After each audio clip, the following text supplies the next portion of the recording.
Action. Good evening and welcome to the Finance and Governance meeting of the Crewe Town Council. We're here this evening to discuss the items on the agenda. Have we any apologies for this evening's meeting? Apologies from Councillor Message. Thank you very much for that. It says here to appoint a chair and deputy chair of the committee, but we haven't in the past done that until May, after the committees have been agreed by council. So could we possibly defer that until the first meeting of F&G in the new council year? Thank you. So has anybody got any declarations of interest in relation to the items on the agenda?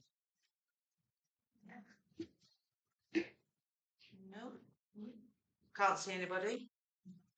And then we move on to item 4, the minutes of the Finance and Governance Committee held on the 2nd of March 2026. Has anybody got any questions with regard to the accuracy of the minutes?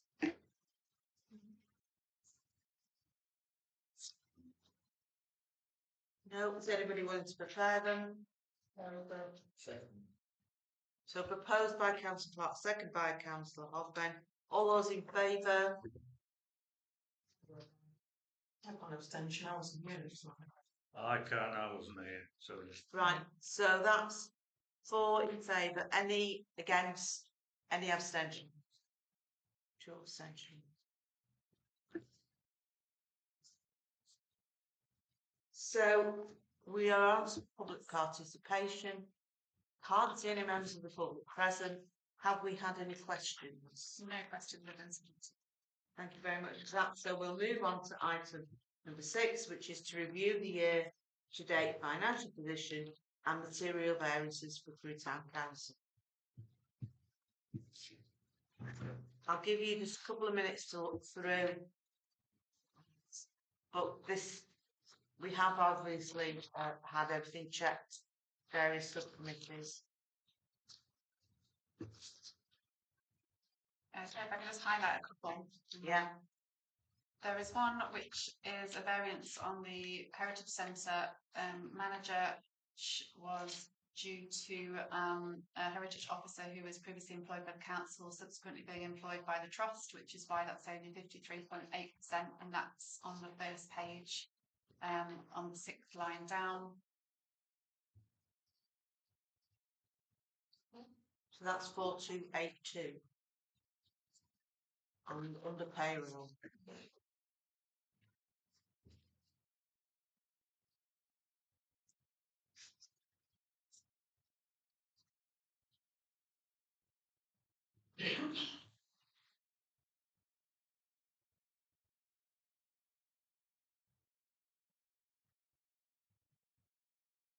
(4292) on the second page looks extensively over budget, and that's the town centre event delivery, but that's before the 15,000 of additional income came in, so that would balance that out. There's no concerns raised over that because that's 14,000 over budget, but it's just the way that that's accounted for.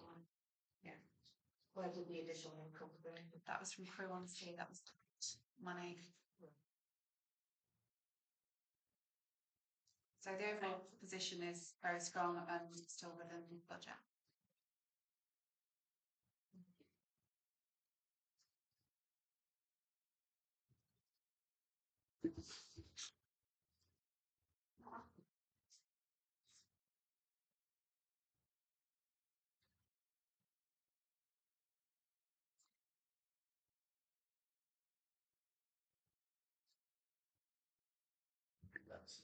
That's really impressive, isn't it? I mean, I think we talked about the percentage at 9.1% by budgeting income. Has Anybody got any other comment? yeah, item 4,000 salaries and wages. We seem to slightly run over what we budgeted it. Could you just explain the reasons? Yes, so that was due to the fact that we appointed an events officer, and that because they were agency staff, we had to pay a joining fee, which we hadn't anticipated. So that took us slightly over budget. Right. And that takes us to 104.8%. That's just That's, that one yeah, item. that's not what we accounted for, unfortunately, but obviously it was an unavoidable cost. And that was permanent. Yes, she's like, that's our current events officer. Oh, okay. Yeah, because It the was other just with person, the tax and national insurance come up, therefore it would be permanent because it wouldn't pay anything if it was part-time or temporary or through an agency, would it?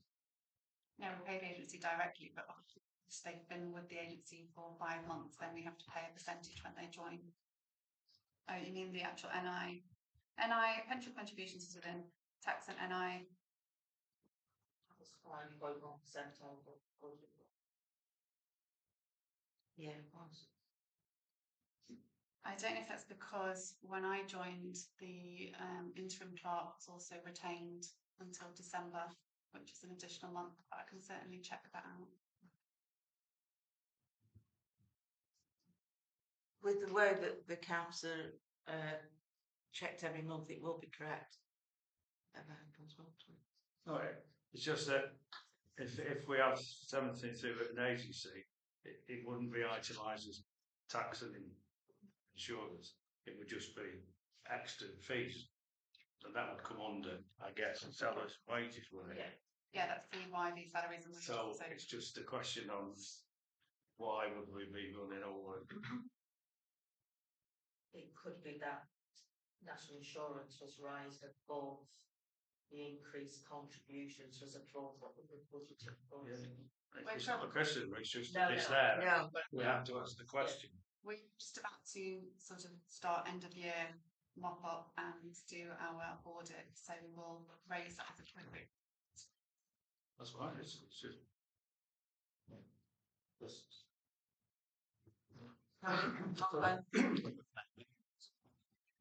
Sort of stands out is the interest, 1880, that line, where we spent, well, we see it's a 75% of our budget.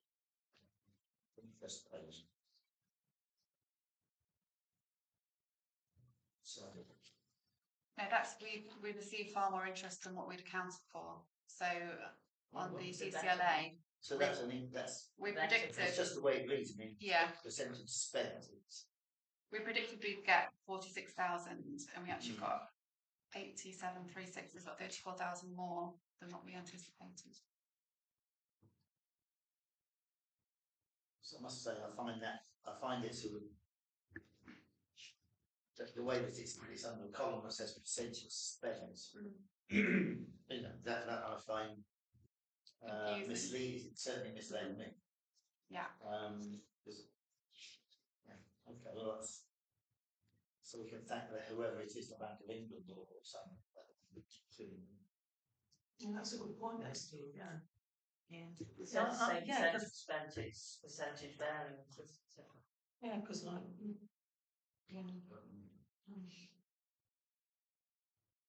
Is that the one where they know if it's income, do they normally put a minus? Right. But it's not. That's why it's in brackets, isn't it? Because that's the actual extra we've got, as opposed to where. Yeah. No. Can you check that with the accountant so we know what in future it's clear it's income? Because I would like it to be clear. I would like it to be able to see clearly, you know, where it's income and where it's expenditure. And then that's then it's clear. I think you can, yeah, which is they use the brackets so forth as necessary, where it's a sort of a negative whatever. Yeah, of course. That is confusing though, like I say. Yeah, I think in accountancy, on the other ones, they have anything that's income, they have a minus by it or a dash by it. But I'm not an expert on these things. Yeah, because otherwise it makes the salary and wages look odd, don't it? Because they're in brackets as well. Yeah, that's minus, isn't it? And then yet that's an income. It is a bit odd. Yeah, well, I will never understand accountancy. So I'm too old to do it. Right, so we are asked to note So we've asked questions which Clark will get back to us with answers to. So are we happy? It says review. So are we happy? I think we've reviewed the year-to-date financial position and material variances. So we move on to item 7.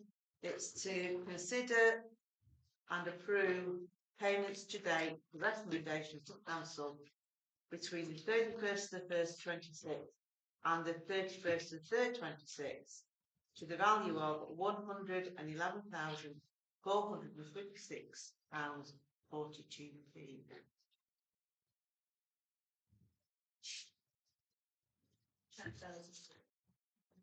We check these things as we go along, don't we? On a monthly basis.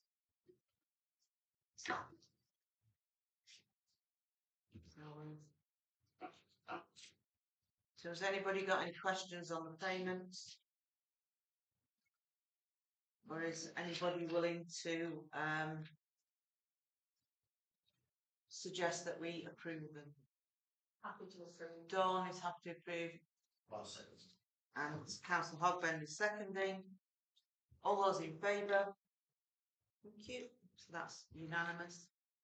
And now we move on to the most riveting part of the agenda, which is to review the following governance documents. First of all is a statement of internal controls. I thank the clerk for sending the track change documents so we did. No, just when it went out in Adobe, it approved all the track changes. So what's on that? As you can see, there's very few changes in the statement of internal controls. It was just a date change, and I've just reviewed that it's still compliant. With the street naming policy, there are a number of changes that are set up within the policy. It doesn't change the fundamental elements of the policy, or doesn't alter the intent. The changes really just clarify and strengthen the wording of some of the provisions that were already in there, and it just updated it for consistency. And again, replaces the planned review date for a fixed rolling 2-year review cycle, but allowing flexibility for any legislative changes.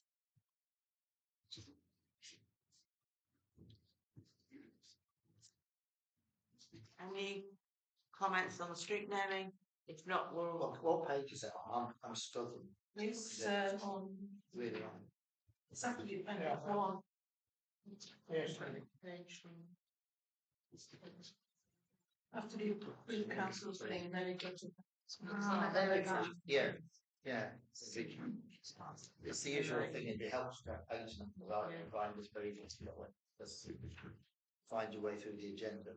And the problems you've got to carry.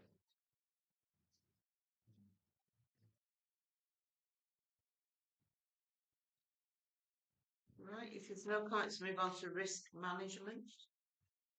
Again, there's very little changes required on the risk management. Date was updated for a 2-year rolling. There was some clarification on some of the wording, but again, content remain the same because it's still relevant and there's no changes required in terms of legislation or updates.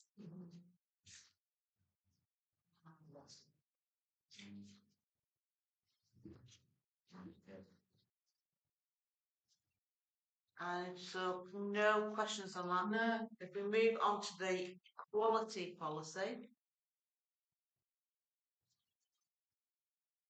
which is about high quality, accessible and responsive services.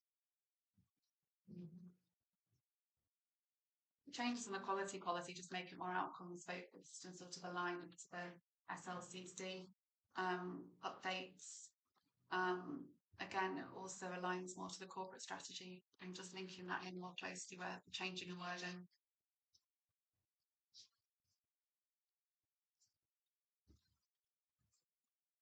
I've just made sure it aligns with all the best practice of National Association of Local Council Clerks as well.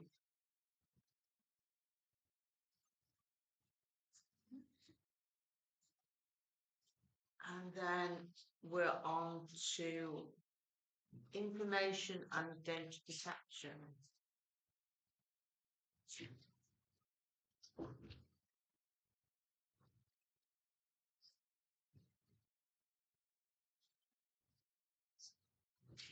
I think I have done a few changes to that because we needed to provide clarity on our ICO data reporting procedures in terms of making sure we're compliant with the 72-hour time limit. Although it sort of did reference it, it just needed to be more explicit. And there were some references to Assertion 10 compliance and again best practice with National Association of Local Councils. And I've just cross-referenced and updated all of that to make it compliant. I also had to add in that we've just done an updated data protection privacy notice for our CCTV or data protection impact assessments.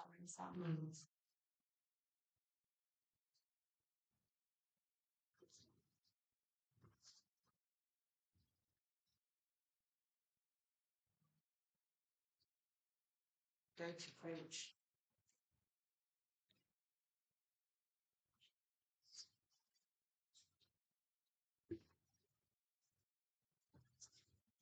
Now we're moving on to the corporate risk strategy.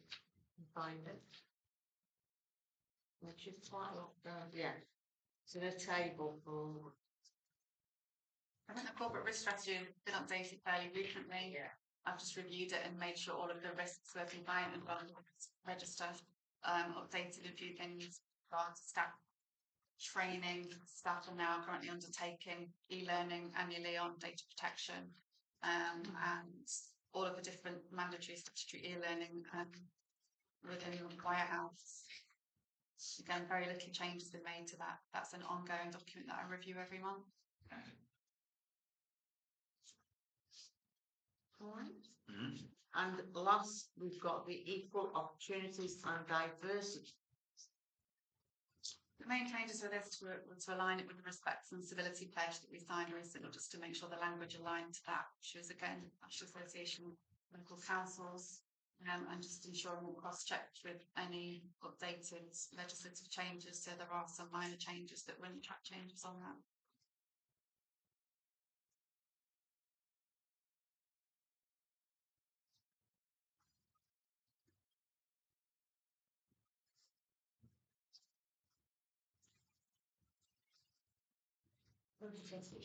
Yes, certainly.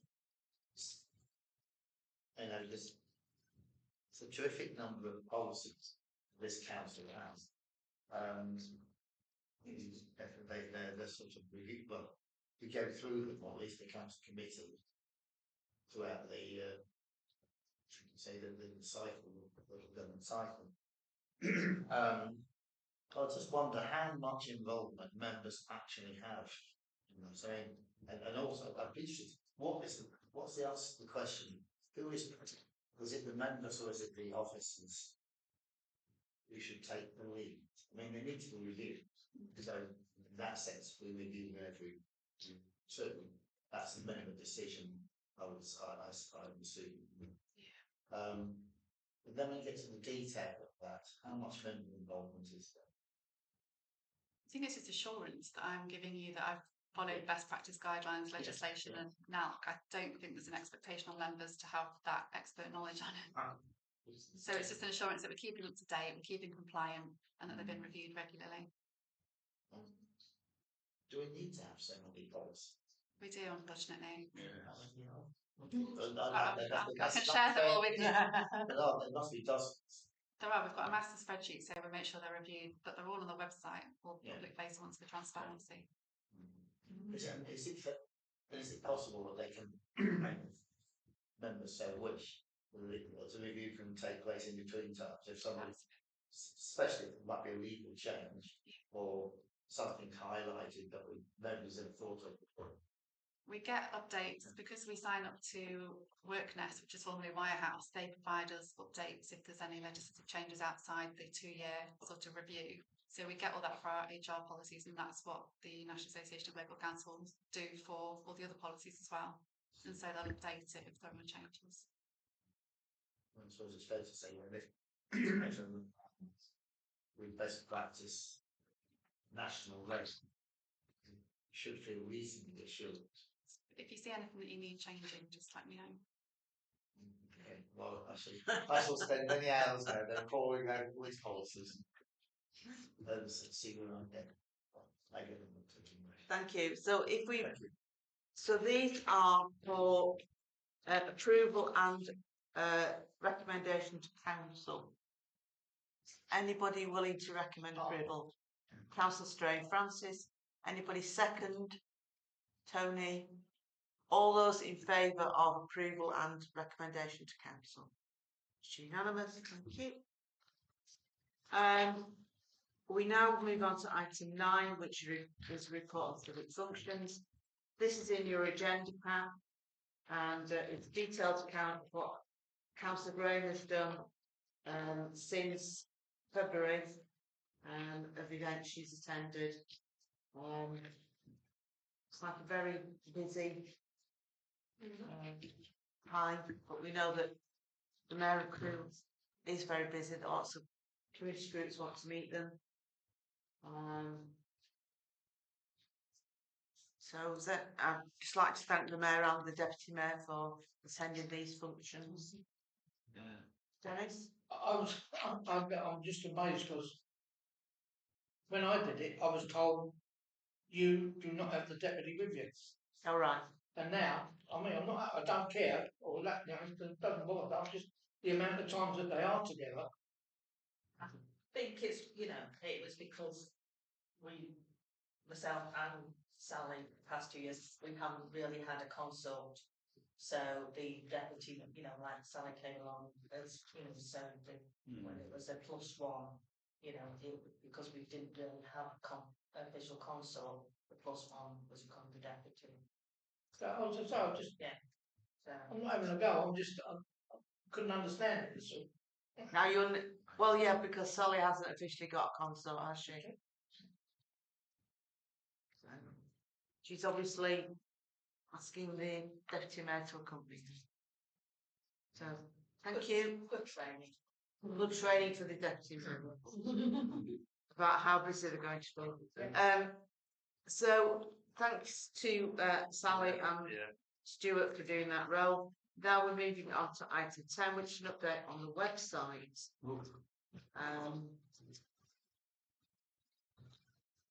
Website.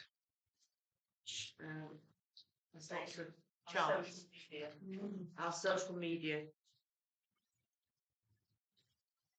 Do you want anything?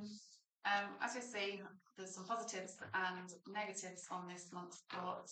We have got a more positive view of our Instagram followers, with a slight increase in followers and a larger increase on views, but conversely we've had fewer views on Facebook. So the new comms officer has started to do a focus on more videos and has been out recording some of our community partners, and we'll do some showcase on where we actually deliver grants. We have probably reduced our Facebook posts as a result, so we're trying to find a balance between the two.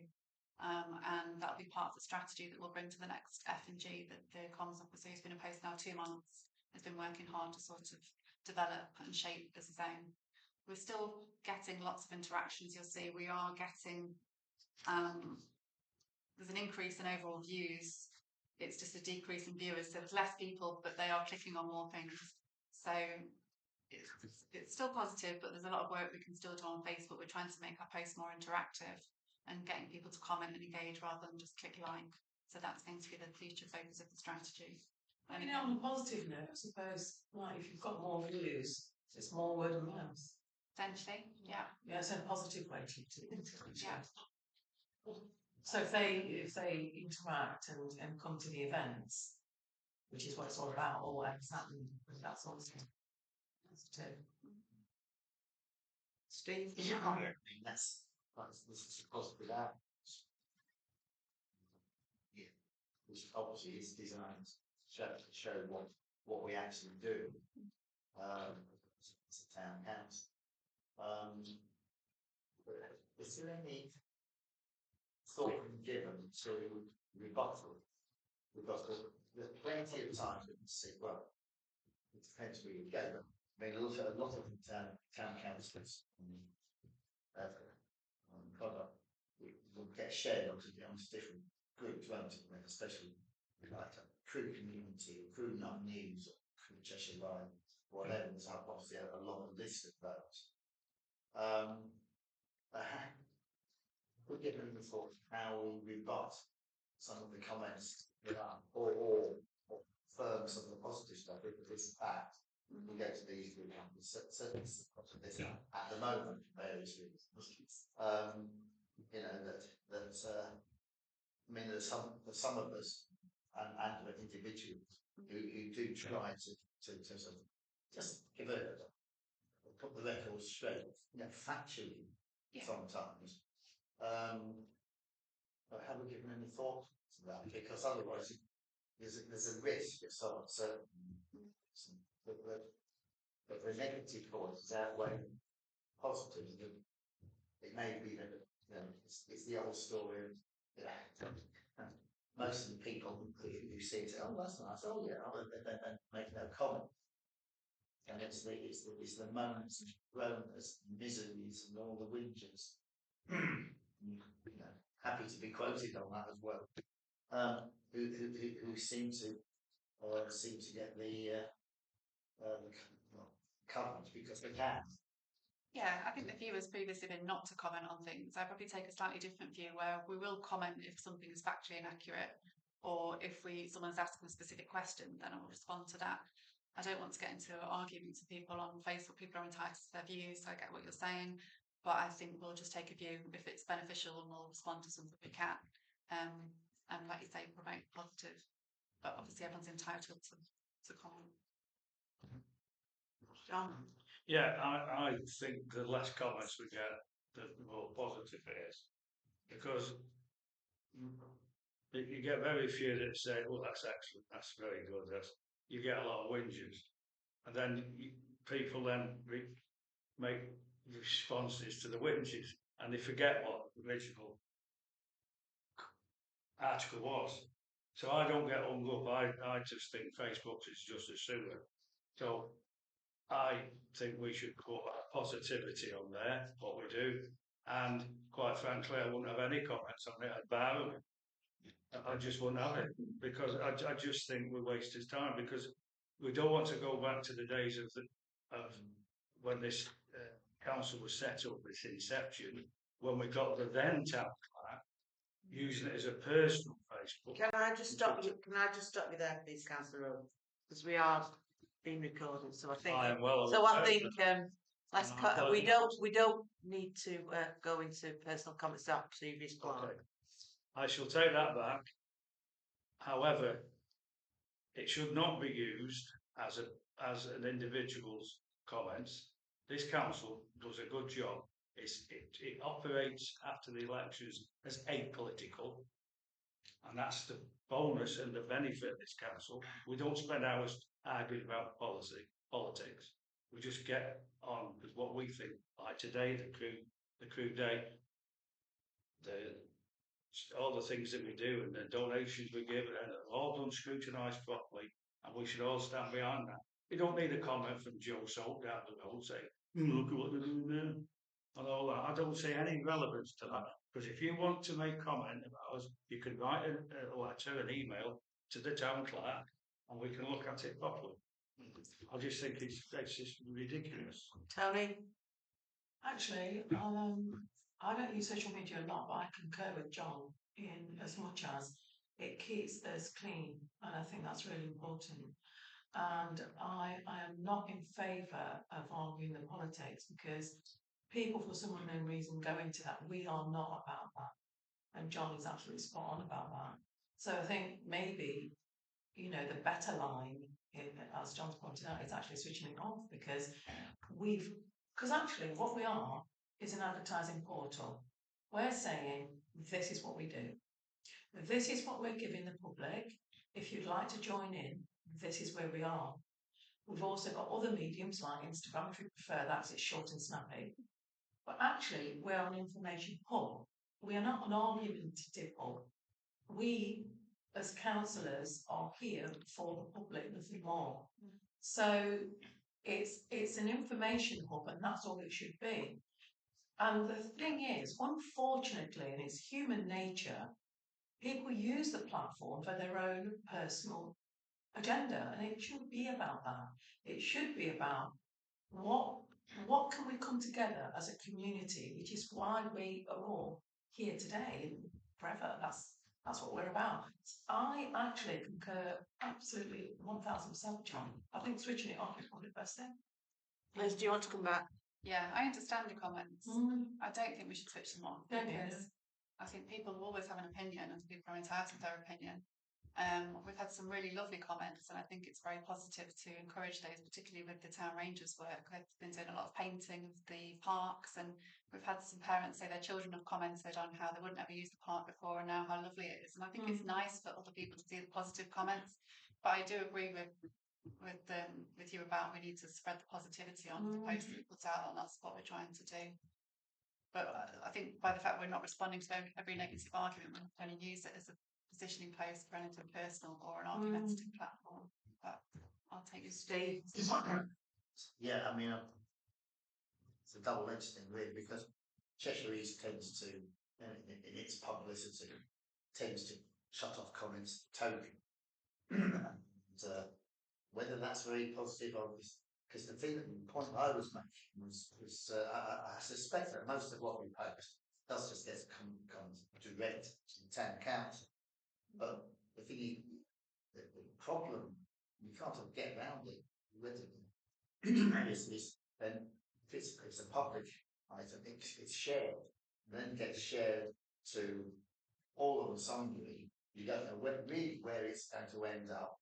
But those, you can pick any one of those community groups at random, they've got 20, 30,000 followers, and sometimes more. And then when it's kind of forwarded, you then get Joe Soap will say, Joe Soap making a comment saying, look at what that's going on, and then you get all the nonsense, and that's what reaches endlessly more people than we can direct because of web. So I'm not.